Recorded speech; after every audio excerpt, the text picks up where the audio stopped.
केशव शर्मा जी गाजियाबाद से। राधे राधे महाराज जी। महाराज जी, आपने बताया था कि दीक्षा के बाद शिष्य के अपराध गुरुदेव पर जाते हैं। महाराज जी, अगर पूर्वाभ्यास के कारण दोस्तों के साथ बातों में कोई अपराध बन जाता है तो डर लगता है कि कहीं ये अपराध आप पर तो नहीं लगेगा महाराज जी?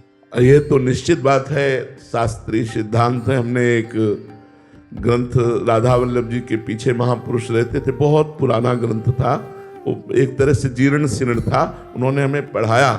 उसमें लिखा हुआ था कि जिसको शिष्य बनाया जाता है, यदि वो गुरुदेव की आज्ञा के अनुसार नहीं चलता और गुरुदेव सभा में उसका त्याग कर दे तो गुरुदेव मुक्त हो गए, नहीं तो शिष्य के किए हुए पाप से गुरुदेव को बंधना पड़ेगा।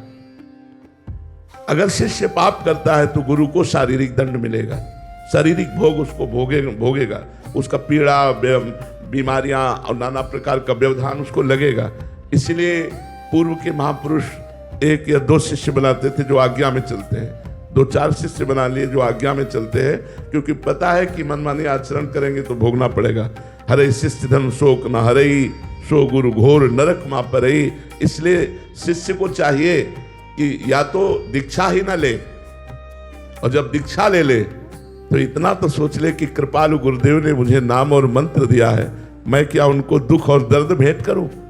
अगर पाप करूंगा तो मेरे गुरुदेव को दुख होगा, मेरे गुरुदेव को दर्द होगा, तो क्या ये मैं भेंट करूं? तो अगर ये बात आप रखोगे तो आप अच्छे महात्मा बन जाओगे, गृहस्थ होते हुए गुरु को लक्ष्य में रख के कि मैं कोई ऐसा पाप नहीं करूंगा जिससे मेरे गुरुदेव भगवान को कष्ट हो।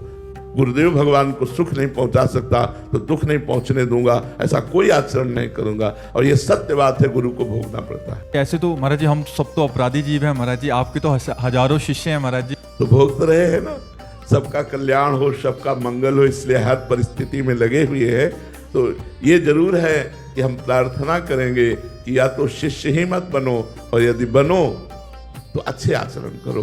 देखो, भूल चूक हो जाने के लिए कोई बात नहीं है, लेकिन जानबूझकर पाप करोगे तो आपको भी दंड मिलेगा और हमको भी भोगना पड़ेगा, ये पक्की बात है। महाराज जी, ये सिद्धांत तो बहुत खतरनाक सर। तो इसीलिए तो शिष्य नहीं बनाया जाता। शिष्य बनाने का मतलब उसका पूरा भार ले लेना, उसके भार। तभी तो संतों की जय जयकार की गई है कि वो अपने को मिटा के भी सामने वाले को उज्जवल करते हैं, अपने को दुख दर्द में भेंट करके भी सामने वाले को उन्नति चाहते हैं, वो सुख में रहे, वो स्वस्थ रहे, किंचन मात्र से दुख ना। संतों के हृदय को कौन जानता है? पर मान लिया केवल कि संत हैं लेकिन हृदय नहीं जानते। करोड़ों माँ का हृदय भी एक संत के बराबर नहीं हो सकता। एक संत का जो हृदय होता है, करोड़ों माँ का हृदय अगर एक जगह एकत्रित हो जाए तो भी संत की बराबरी नहीं कर सकता, क्योंकि वो भगवान के वात्सल्य समुद्र से एकदम संबंध रखता हुआ वात्सल्य रखता है। मेरे को क्या फर्क पड़ता है, जहाँ 100 ग्राम दुख है वहाँ 500 ग्राम और आ जाए, क्या फर्क पड़ता है? हमारे को कोई फर्क नहीं पड़ता, लेकिन आपको 5 ग्राम भी आएगा तो फर्क पड़ जाएगा।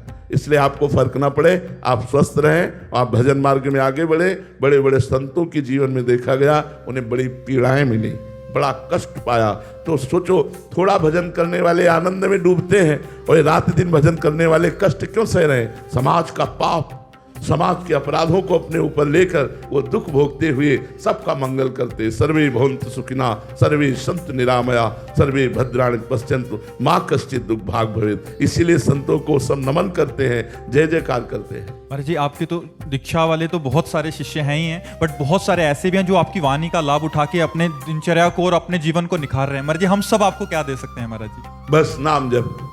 जितना नाम जप करोगे उतने हमें सुख मिलेगा, क्योंकि जैसे किसान खेती बोता है और जब फसल लहलहाती है तो देखकर उसका हृदय शीतल हो जाता है, ऐसे ही आप लोगों को अच्छे आचरणों में, भगवान नाम में, परोपकार में जब हम देखेंगे तो हमारा हृदय आनंद से युक्त हो जाएगा कि हमारी वाणी का लाभ सबको मिल रहा है, हमारा जीवन धन्य हो रहा है, क्योंकि सब लोग बदल रहे हैं, सब अच्छे आचरणों में चल रहे हैं। इस बात का हमें सुख मिलेगा और कोई सुख नहीं। सांसारिक, लौकिक, पारलौकिक, इन सुखों को तो भगवान की कृपा से उनके चरणों में अर्पित कर चुके हैं। अब एक ही सुख रह गया कि जो सेवा मिली है वो सेवा सफल हो। हमारे भगवान ने सेवा दी कि समाज सुधरे और सतमार्ग में चले, तो वो प्रयासरत है और परिणाम भगवान के हाथ में है। जो सुधर रहे हैं वही हमें सुख पहुंचा रहे हैं, और जो कुमार्गगामी है वही हमें दुख पहुंचा रहे हैं।